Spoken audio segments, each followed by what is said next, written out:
คนมาถาใส่ปั๊มน้ำมันน่ะนะเสือไฟลาวอยู่หน้าธนาคาร ICBC เนาะหรือว่าจุดสี่แยกโพนโพนสะอาดตัวสี่แยกก๊อกๆนี่แหละเนี่ยก๊อกๆเปิดใหม่นี่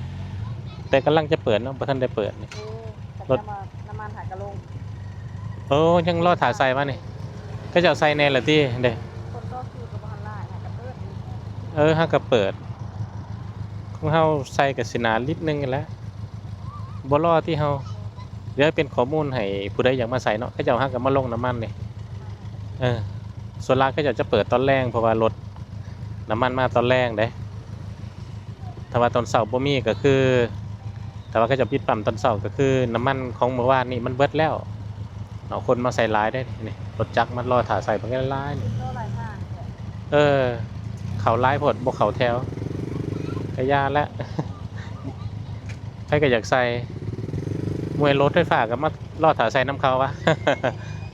รถจักรรถใหญ่เต็มนี่เนาะใครอยากใส่มาเลยนี่ฮะกระต้วนกับมีแล้วกระส่วนแอดซังเด้เห็นบนรถอันนั้นนะรถกระบะก็มานะรถกระบะใส่กระส่วนเนาะรถเก๋งก็ใส่แอดซังแล้วก็รถจักรเนี่ยก็ใส่แอดซังนี่เอาใครอยากมาเลยตอนนี้4 โมงแรง